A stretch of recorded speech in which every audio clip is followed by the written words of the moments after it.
में कभी कभी एक ऐसा मोड आता है जब लगता है सब कुछ बिखर गया। एक ऐसा दर्द मिलता है जिसकी हमने कभी कल्पना भी नहीं की होती। बिल्कुल।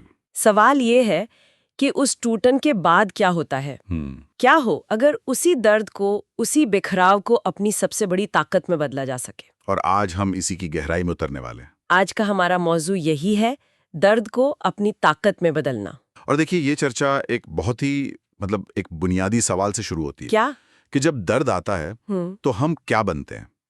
हमारे सामने जो जानकारी है उसके हिसाब से दो ही रास्ते हैं। अच्छा। एक रास्ता उन लोगों का है जो दर्द के वजन से टूट जाते हैं, बिखर जाते हैं। और दूसरा रास्ता वो उन लोगों का है जो उसी दर्द को अपना ईंधन बना लेते हैं और पहले से ज्यादा मजबूत होकर निकलते हैं। और हमारी कोशिश आज इसी दूसरे रास्ते को समझने की है। हाँ, ये कोई जादू नहीं है, ये पूरी तरह से मानसिकता का खेल है।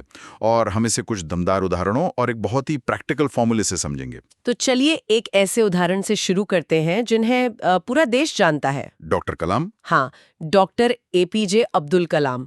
जरा सोचकर देखें, एक लड़का जो अखबार बेचता था। बिल्कुल। जिसके पास पढ़ने के लिए बुनियादी सुविधाएं तक नहीं थी। बिल्कुल। अगर वो अपनी गरीबी और संघर्ष को एक बहाना बना लेते तो क्या होता? वो कभी भी वो नहीं बन पाते जो वो बने। अगर वो कहते कि मेरी किस्मत ही खराब है, तो क्या वो कभी भारत के मिसाइल मैन बन पाते या राष्ट्रपति भवन तक पहुंच पाते? शायद कभी नहीं। उन्होंने उस दर्द को, उस कमी को शिकायत में नहीं बदला, उसे अपनी ऊर्जा में बदल दिया। और यहाँ जो समझने वाली बात है वो ये है कि उन्होंने दर्द को नजरअंदाज नहीं किया, उससे भागे नहीं। अच्छा। उन्होंने एक बहुत सोचा समझा फैसला किया। उन्होंने उस संघर्ष से पैदा हुई आग को एक दिशा दी। एक दिशा। यह हमें बताता है कि बाहरी हालात उतने मायने नहीं रखते जितना हमारा अंदरूनी रिएक्शन रखता है। कलाम साहब ने अपनी कहानी को अपनी परिस्थितियों का गुलाम नहीं बनने दिया, उसके मालिक बन गए। हाँ, उन्होंने अपनी कहानी खुद लिखी। कलाम साहब की कहानी तो पूरे देश के लिए प्रेरणा है, लेकिन ये सिद्धांत बहुत ही निजी स्तर पर भी काम करता है। बिल्कुल करता है। जैसे हमारे नोट्स में एक बहुत ही आम लेकिन गहरे दर्द का जिक्र है, ब्रेकअप।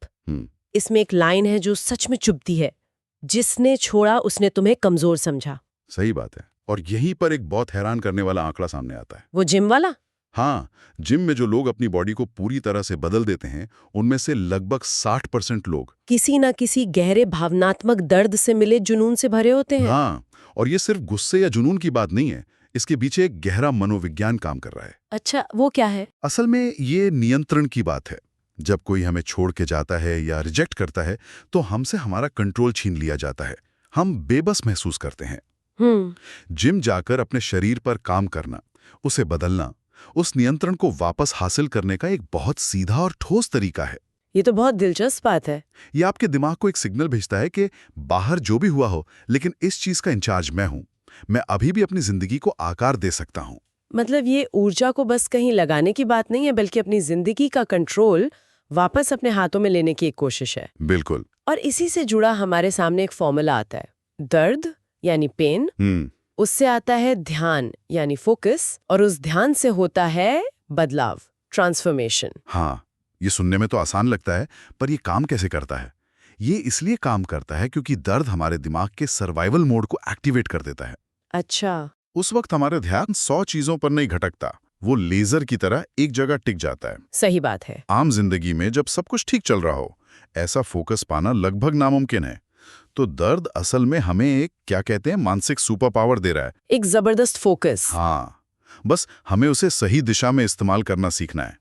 अगर दिशा नहीं दी तो वही फोकस हमें अंदर ही अंदर जलाकर राख कर सकता है। और यहीं पर एक बहुत ही चौंकाने वाली बात सामने आती है। दुनिया में 95% लोग इस दर्द से, इस सुपर पावर से बचते हैं, उससे भागते हैं। बिल्कुल, उसे महसूस नहीं करना चाहते। और केवल 5% लोग हैं जो रुक कर उसका सामना करते हैं और उसे इस्तेमाल करते हैं। और यही वो 5% लोग हैं जो आखिर में अपनी दुनिया बदल देते हैं। ये सोचना ही कितना शक्तिशाली है कि दर्द हमें तोड़ने के लिए नहीं, बल्कि हमें बनाने के लिए आता है। बिल्कुल।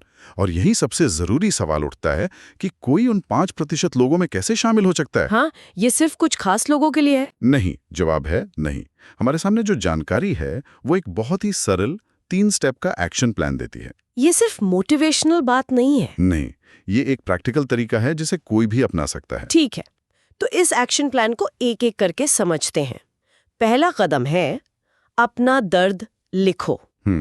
इसमें एक बहुत गहरी बात कही गई है, जिस दर्द को बोला नहीं जाता वो हमें अंदर से खाता है, और जिसे लिखा जाता है वो ताकत बन जाता है। बिल्कुल। लेकिन क्या सिर्फ लिखने से कुछ होता है? बहुत लोग डायरी लिखते हैं पर उनकी जिंदगी तो नहीं बदलती। बहुत अच्छा सवाल है। लिखना सिर्फ पहला कदम है, लेकिन ये सबसे जरूरी कदम है। कैसे? जब तक दर्द हमारे मन में घूमता रहता है वो बहुत बड़ा और डरावना लगता है, उसकी कोई सीमा नहीं होती। जब हम उसे कागज पर उतारते हैं तो हम उसे अपने अंदर से निकालकर अपने सामने रख देते हैं।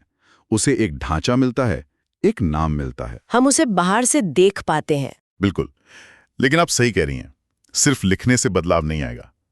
लिखना उस ऊर्जा को पहचानने और इकट्ठा करने का तरीका है। असली खेल तो अगले कदम से शुरू होता है। तो फिर दूसरा कदम क्या है? दूसरा कदम है एक एक्शन चुनो। एक्शन? हाँ, आपने जो ऊर्जा लिखने के जरिए पहचानी है, अब उसे एक दिशा देनी है, एक चैनल देना है। नहीं तो वो नुकसान पहुंचाएगी। बिल्कुल। जैसे बहुत साफ उदाहरण दिए गए हैं।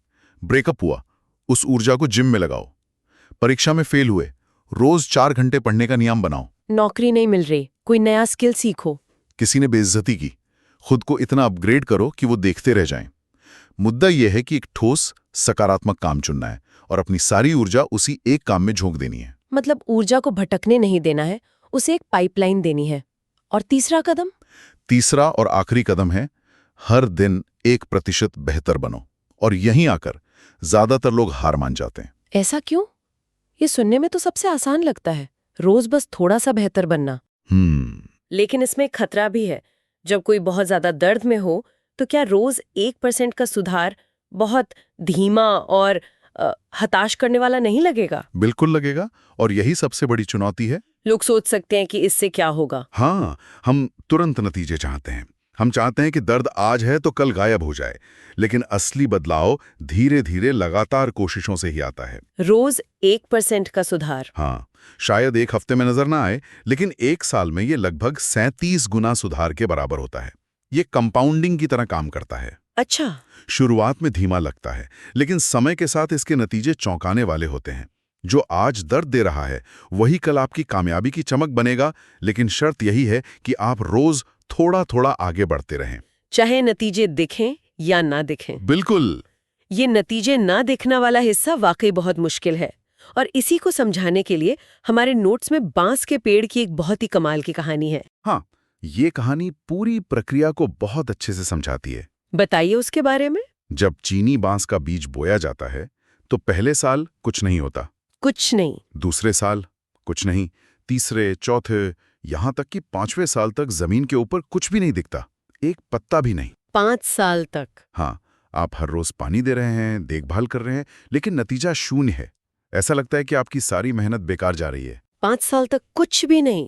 ये तो हिम्मत तोड़ने वाली बात है। बिल्कुल, लेकिन असल में उन 5 सालों में सारा काम जमीन के नीचे हो रहा होता है। अच्छा। वो बीज अपनी जड़ें फैला रहा होता है, एक मजबूत नींव तैयार कर रहा होता है।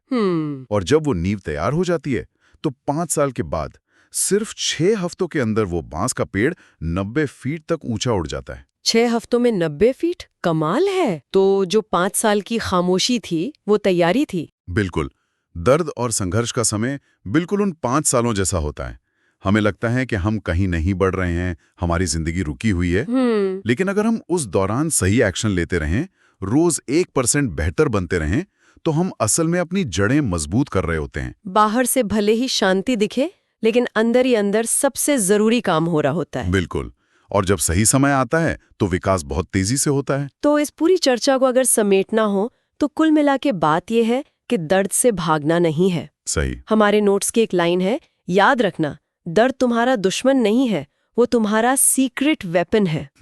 जो लोग आज आपकी तकलीफ पर हंस रहे हैं, एक दिन जब यही दर्द ताकत बनकर सामने आएगा तो वही लोग आपके लिए तालियां बजाएंगे। बिल्कुल। संदेश बहुत साफ है, आज से भागना बंद, आज से रोना बंद। अंत में ये सफर दर्द से छुटकारा पाने के बारे में है ही नहीं, ये उसकी ऊर्जा का सही इस्तेमाल करना सीखने के बारे में है। ये खुद को एक पीड़ित की तरह देखने के बजाय अपनी जिंदगी की कहानी का लेखक बनने के बारे में है।